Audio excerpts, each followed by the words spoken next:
Grab a drink of water, a lot of yelling. It's a long day. Make sure you are staying hydrated. It's a little bit hot. And preserve your voice. My voice is a little bit dead, but inshallah everything will be good.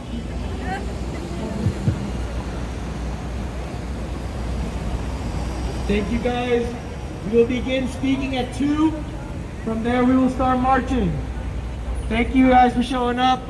We'll get started very shortly.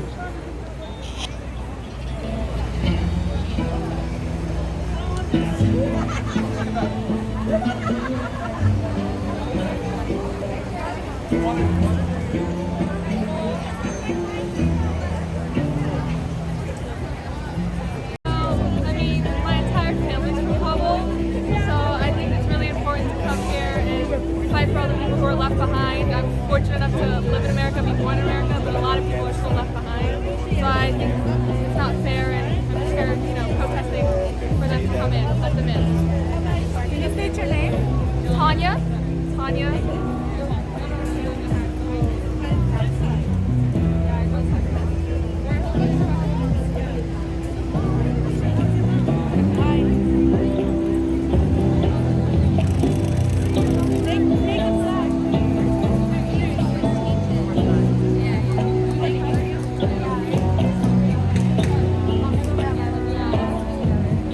First, we would like to start off with Afghanistan's national anthem.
Today, over 40 cities and 17 countries are gathering to amplify the voices of the Afghan people who have been suffering right before our eyes.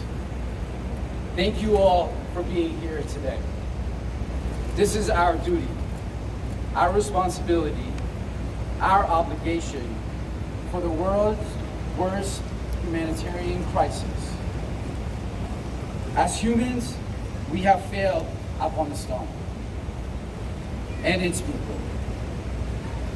I want you all to take a second and look around.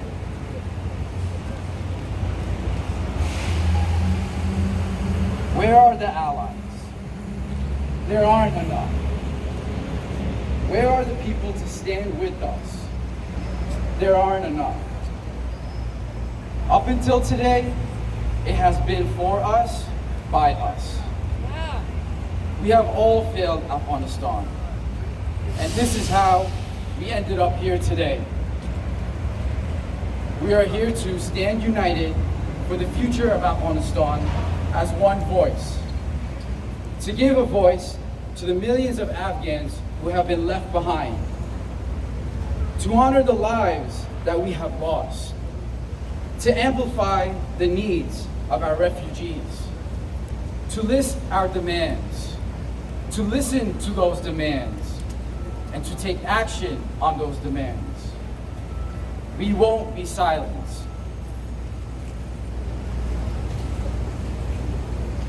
Today, you will be hearing from fellow Afghans and allied voices shedding light on the situation in Afghanistan. First, I'd like to introduce Yalda Ali, a women's rights and activist. Yalda Ali is a New York City-based artist and activist known for women's rights and mental health advocacy. In her commitment to creating self-sustaining safe spaces, she has produced over 200 educational experiences internationally. In 2015, Yalda founded Camel Assembly, a women's organization that now comprises thousands of women globally. She believes in marching daily, a hashtag she created to serve as a reminder that lasting change happens through daily efforts towards self and community. In recent years, Yalda has become a voice of representation for the Afghan diaspora, sharing stories from her culture and upbringing. Please welcome Yalda.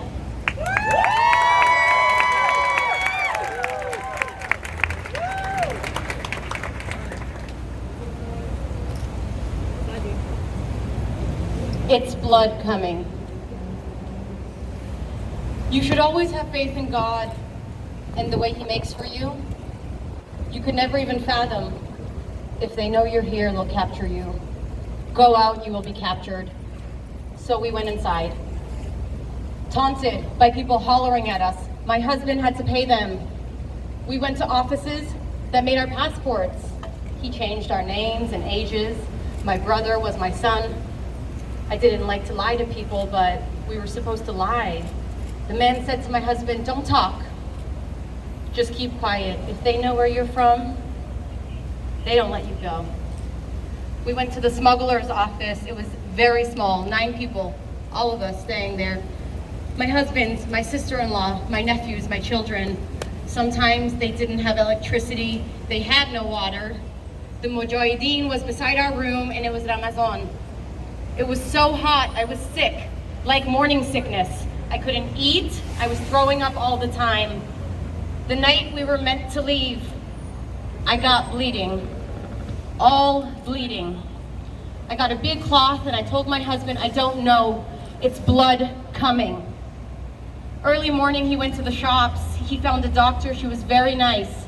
She gave me medicine, it was like some kind of powder in a newspaper. "Okay, have this, you'll be fine." "Well, I have a flight tonight, can I go?" "No. If you go, you will lose the child. You will not survive."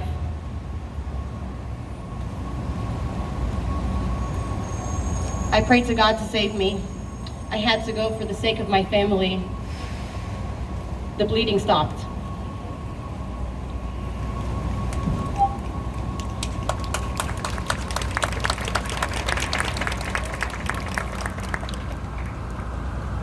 This is the story of a refugee, my mother, who was smuggled out of Afghanistan while pregnant with me. My name is Yalda Ali. I am so proud to represent Afghanistan and her diaspora today. I'm gonna speak loud because, as we know, women have to speak louder to be heard.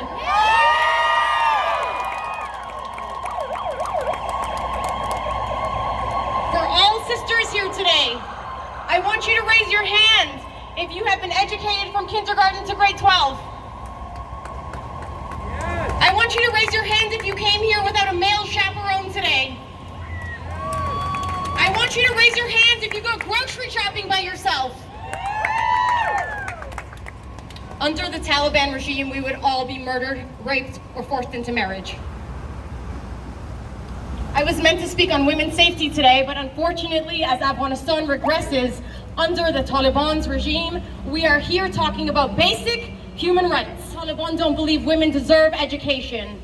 We aren't here today protesting against scholarships, better schools. We are here today because women in Afghanistan cannot walk outside alone. These are moral crimes to these fundamentalists. Let me tell you what is fundamental. Rights to freedom are fundamental. Yeah. Freedom from torture is fundamental. Yeah. Freedom of opinion and expression is fundamental. Yeah. The right to work and education is fundamental. Yeah. These aren't my opinions. These are fundamental basic rights by the United Nations. And there are many more, but since we're just fighting for these ones today, I'll stay focused. Women in Afghanistan are being turned away from their jobs today by the Taliban. They are required to be accompanied by male members of their family in public. Journalists and activists are in hiding or in flee. Abusers always say, I will change, right? We know this. I've heard the Taliban has gotten smarter over the years, but somehow they haven't thought of a better tagline. Things have changed, right? That's what we keep hearing. Things have not changed. Things are worse than ever. Under the Taliban regime, women and minorities are in high risk. They are in a category of high risk.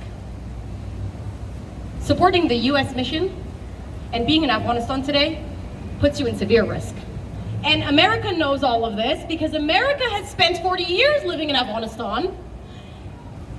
It's said that it takes half the time to break something that it did to build it, right? So if it takes 20 years to build something, it should take 10 years to break that thing down. So how did this mission, this 20-year mission, fall in days? Is it because that was not the mission? America actually used Afghan women as the veil to invading Afghanistan. Liberating Afghan women, they said. Let me tell you about Afghan women, since most people know them as only victims, right? Afghan women secured their right to vote before women in America. Afghan women are educated and resilient. Afghan women are creative and competitive. Afghan women have the heart of a lion, they say. Have you ever had someone break their promise to you? It hurts, right? You broke promises, America! You broke promises! There are Afghan women right now committing suicide because you told them you would protect them. And they believed you. And now you've put their names on death lists. We have 3 days! I have call to actions at different levels, and I thank you all for being here today and listening to me. Individuals and communities, volunteer, spread awareness, donate to aid agencies and relief funds. Listen to Afghan voices, especially Afghan women in Afghanistan. Denounce the Taliban and their rhetoric. If you hear anyone making excuses for why Afghan women should have the bare minimum, don't make space for those. Allies, I know you're trying to share Afghan voices. Be careful of what those voices are saying, because the Taliban are not just in turbans in Afghanistan. They look like me. They could be right here in your community and telling you that the Taliban has good intentions. They are lying. They are okay with Afghan women having nothing. Institutions and brands, get fucking creative. Employee match programs, use your platform. There is so much you can do. And finally, of course, the Biden administration. Women are hiding in basements. Stop denying activist applications for entry into the US. Humanitarian parole.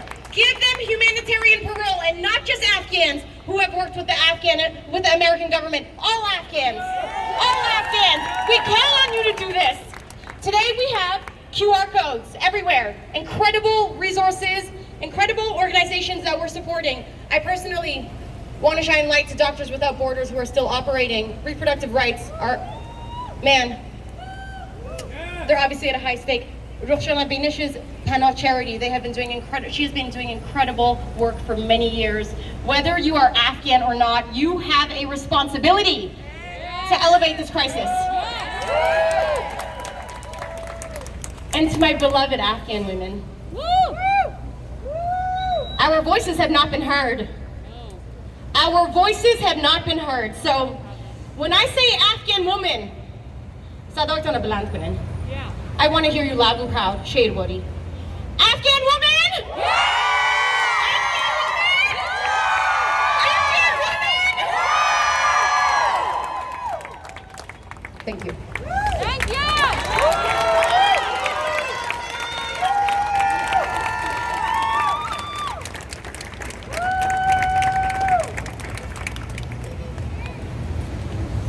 Thank you so much, Yellow John.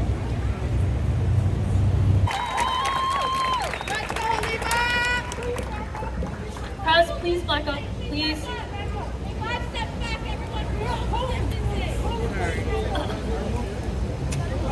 Thank you, Arash. I just want to give a quick thank you to all the organizers and volunteers who put this together. They've spent weeks trying to put this together, so give a round of applause for that, please.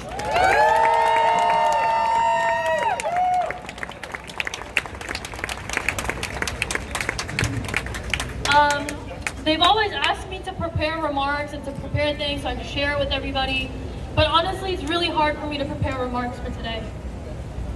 Sorry, Zarina, I know you kept asking me for what I was going to say. I don't even know what I'm going to say now. I'm just going to speak from the heart.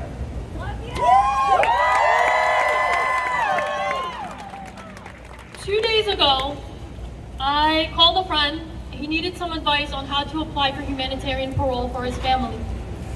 He said, look, I don't know how to do it. Is there anybody that you can connect me to? And I told him, yes, there's a group of lawyers that will be willing to work on this pro bono. Give me the family's name and I'll help you. He said, okay, great, that's my family in Kabul. But my family in Kandahar, what can I do for them? I said, look, it's really difficult. You know, the airport is in Kabul. There's really nothing else except for land crossing. He said, but the land crossings are all closed. People are trying to get there. It's worse than the airport. I don't know if you saw, but the recent images of Spin Baldak, which is a border crossing between Afghanistan and Pakistan, there was more crowds there than there were crowds at the airport, all trying to cross the border for a chance to live, for a chance of life with dignity. He said he knew. And then he told me this, which I didn't know how to respond to. He said that he had relatives there in Kandahar, they're Shia. One of the relatives asked the mullah, a religious scholar, she asked the scholar, she said, when the Taliban come, will God forgive me if I kill my daughters before the Taliban takes them? And then after that, will God forgive me for killing myself? And I didn't know how to respond to that. I really did not.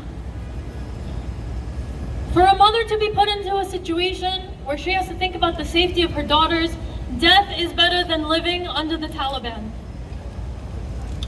And yet, that's something that the Biden administration, that's something that the US never seems to understand. How do you protect Afghan women when you give the keys to the country to the same ones that have destroyed it for years? My own family is trying to get here, or trying to get anywhere really, for their own safety. I have relatives that are US citizens that still cannot get onto an airplane, and yet we see images of empty airplanes leaving Kabul airport. The US has catastrophically failed the Afghan people, and I can't say this enough, they have failed us. We have asked time and again, Afghan activists, organizers, Afghan women activists, time and again, these are the things that the US needs to do to secure a chance of peace for our people, for our country. For years, not only the Biden administration, the Trump administration, the Obama administration, the Bush administration, nobody gave Afghan voices a chance to talk and let them know this is what we need for our country. And what ends up happening is you have someone like Zalmay Khalilzad who ends up being an ambassador to Afghanistan, thinking, okay, he's Afghan, he might do something good for the country, and look at where we are today. That's that guy. I received a frantic text from my cousin who had waited 12 hours outside of the airport gates. He said, we're still at the airport and the Taliban are getting aggressive. We don't even have food. I said, I'm sorry. They're outside waiting, and 36 hours later, they still were not able to get through to the airport. And again, I ask, why are the planes empty? The Taliban pose a unique risk to minorities in Afghanistan. They're already marking homes of those that are Shia Muslims. They're already marking the homes of those that are minorities, either Hazara or other persecuted minorities. We can only assume that things will get worse. We've seen how the Taliban are in their true colors. A recent Amnesty International report said and confirmed that the Taliban had committed massacres in other parts of the country. So I ask and I beg, and honestly I plead at this point. I've pleaded with every single congressperson that I know. I've pleaded with my senator, and nobody cares what's happening with Afghanistan. Shame! Shame!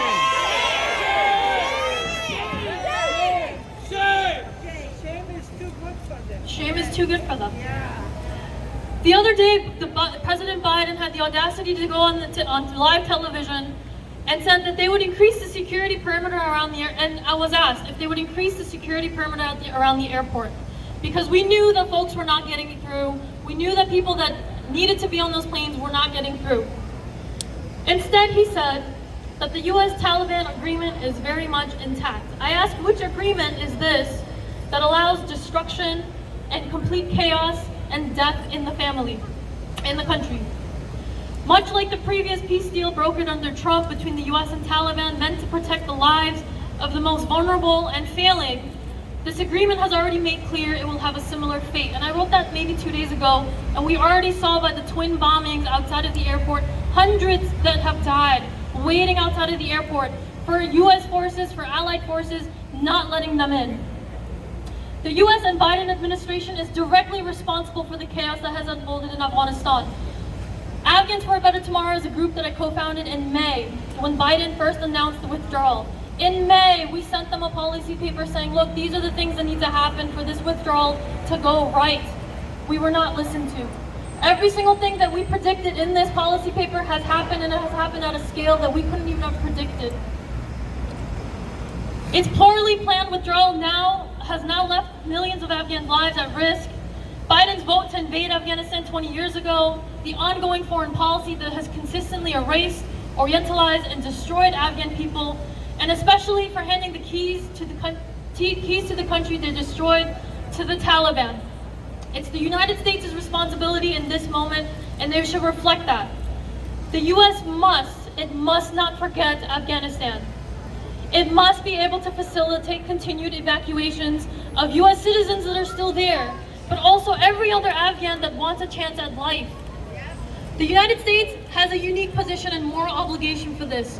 They have created these refugees and have an obligation to keep them safe and to open their borders. They must.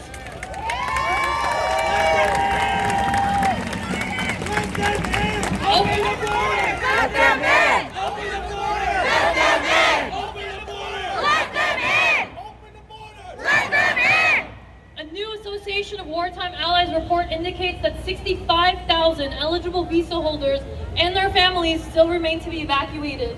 And that an additional estimated, and I want you to listen to this number, 198,000 to up to 1.1 million are still waiting to leave Afghanistan. These are people with eligible visas.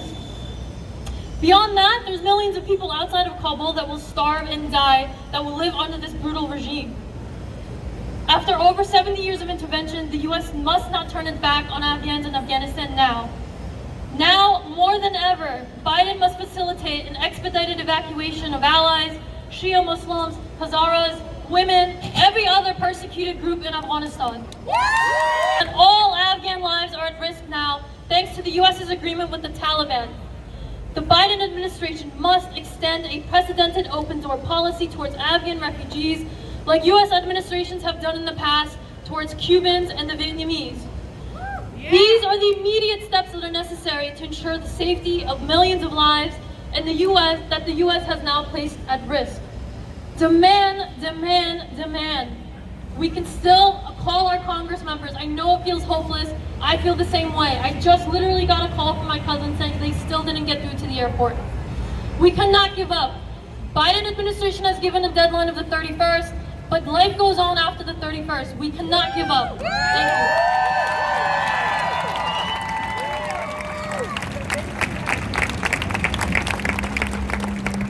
Thank you so much, Halima and John. If you guys don't know, Assalamu alaikum wa rahmatullahi wa barakatuh. You know, I heard a lot of stuff today, and it was really heartbreaking. There's a lot of stories that just went through today, and I thought maybe I'll give you a quick introduction of my story. Why am I here? You see, I'm Uyghur, but my parents, they had to escape, and the nation they escaped to find refuge, a beautiful nation, I'll tell you, Afghanistan. Right. And this is way back before my story started. This is before the 80s, before anything really hectic was going on. See, that's the land my parents went to. And alhamdulillah, ma farsiyan yad daram as khatar az naam.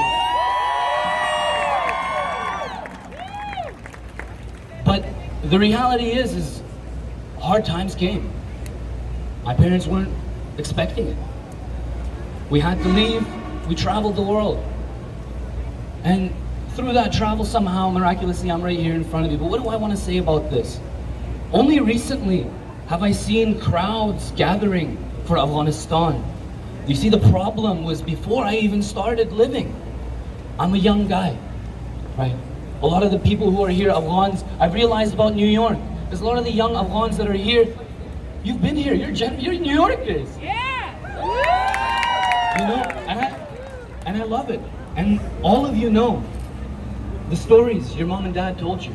See, I have those same stories. I'm not going to go into the depths and the gruesomeness of the stories that exist amongst this crowd. People say, how do you recover from PTSD? This is not PTSD, this is TSD. It's happening, the trauma is current. We wonder, why is it that all this audience and all this congregating only started 3 weeks back? The Afghanistan issue, as I said, is not new. It is not novel. We have a lot of room in Guantanamo. Unfortunately, that is the reality. One thing I have also been disappointed in, and this is my place to mention all of this, the Muslim community around the world. Yes. Stand up. Yes. You see, there is a grab, an attention grab on the topic of Islam. You see, the Taliban, they do what they do, waging my name. My identity. I started by saying Assalamu alaikum. I want everyone to understand what this means. Peace be upon you. What is peaceful about what is happening? You see, as a Muslim diaspora group, as an international ummah, 2 billion strong. My father says, drip by drip, the river flows. But with 2 billion Muslims, we have an ocean indeed. We can do so much more.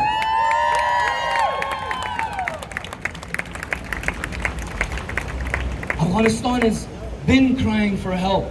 And one thing I want to say, brothers and sisters, you are here standing today.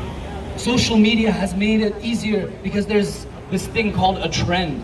Don't let this become a trend. Make this your mission. Because it's been happening, unfortunately, for 40 years. We will not solve this right here. We will demand continuous action from everyone we know. I will leave you with 3 things as everyone else did. I truly believe that you have to educate yourself.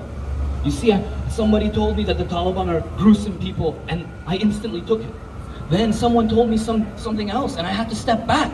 I'm like, what, who are these Taliban? And then after, I'm like, regardless of the situation, we need to learn more. These people are waging our flag, saying they are a Muslim. We as Muslims, we need to make sure that they are properly Muslim. That they are not committing the heinous acts that are against the Sharia. Against the Sharia. Extremists. Exactly. So one thing, educate yourself. This has been going on for 40 years. You don't expect yourself to be a professional after you see an infographic. Learn, check your sources. There is a lot of misinformation from all directions trying to forget about the directionality. It's people. What is happening to the people, and how can we as people do something? You see, today I don't stand alone, even though I came here not knowing a single person. My second day in New York, I love it. Never seen this place. One thing I realize is there's a lot of people here. Use that to your advantage. But dear respected brothers and sisters, it's always been the oppressor versus the oppressed. We outnumber them. You see, it was Nelson Mandela that said, South Africa is not free until Palestine is free. I'll tell you that Palestine is not free until Afghanistan is free. Afghanistan is not free until the Uyghurs are free. Stand up for one another. For when you go to their events and you uphold the sanctity that is humanity, they will come and they will support you. Because this is not Talib versus America versus the Afghan people. We need to get rid of these false dichotomies. This has always been what. Yes. No. Yes. I'm not here to say that. I'm here to say that we need to get educated, to learn about what is going on. Second thing, build friendships, create dialogue. So many people here. Guess what? They are on the same mission as you. Get connected to one another. Build on to the starting day. That is today that you made it. Congratulations. The job is not done. Keep going. You see, and once you educate yourself, and once you get your team, then you can bring change. Inshallah, change will come. Make dua.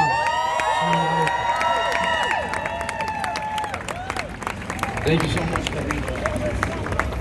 And our last speaker at the steps of the library before we head on to our protest to the UN is Nohila Higi.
Move up so they have space to get behind you.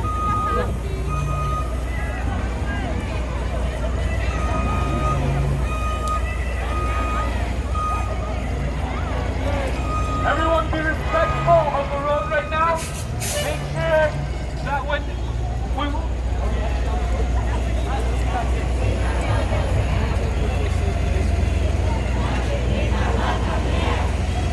get off the road.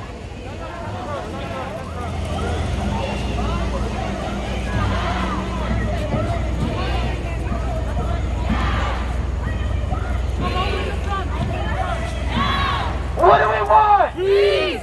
When do we want it? Now! What do we want? Peace! When do we want it? Now! When Afghans are under attack, what do we do? Stand up, fight back! What do we do? Stand up, fight back! What do we do? Stand up, fight back! What do we want? Peace! When do we want it? Now! What do we want? Peace! When do we want it? Now! Open the border! Let them in! Open the border! Let them in! Open the border! Let them in!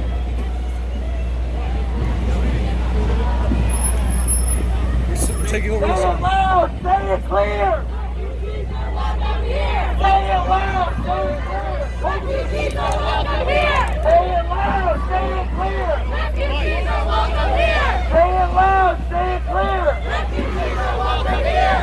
What do we want? What do we want it? What do we want? Peace! What do we want it? Now! What do we want? Peace! What do we want it? Now! No more silence, no more lies! We will not be victimized! No more silence! No more lies! We will not be victimized! No more silence, no more lies! We will not be victimized! No more silence!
Thank you.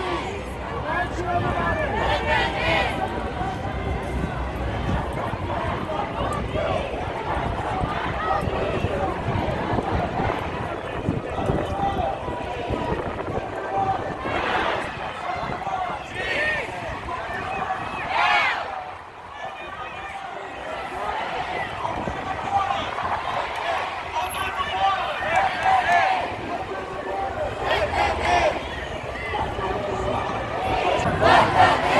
Open the border! Let them in! When Afghanistan is under attack, what do we do? What do we do? What do we do? Open the border! Let them in! Open the border! Let them in! Open the border! Let them in! Open the border! Let them in! Open the border! Let them in! What do we want? Peace! What do we want it? What do we want? Peace! What do we want it? Now! Let them in! Let them in! Let them in! Let them in! Let them in! Let them in! Let them in! Let them in! Let them in! Let them in! Let them in! Let them in! Let them in! Let them in! Let them in! Free Afghanistan! Free Afghanistan! Free Afghanistan! What do we want? Peace! What do we want it? Now! What do we want? Peace! What do we want it? Now! Free Afghanistan! Free Afghanistan! Free Afghanistan! Free Afghanistan! Free Afghanistan! Free Afghanistan!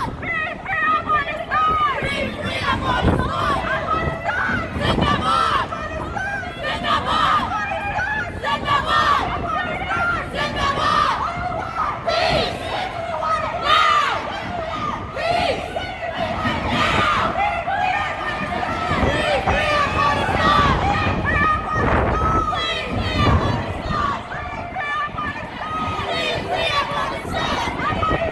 Zindabad!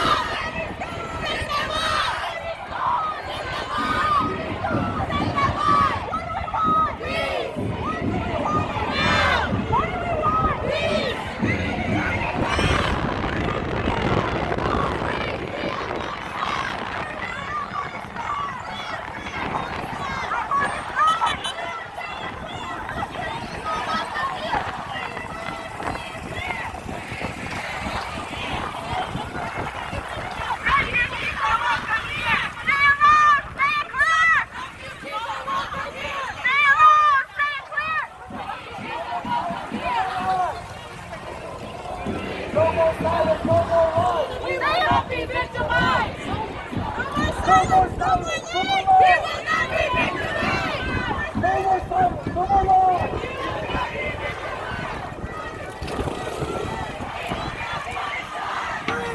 What do we want? Free Afghanistan! Free Afghanistan! Free Afghanistan! Free Afghanistan! Free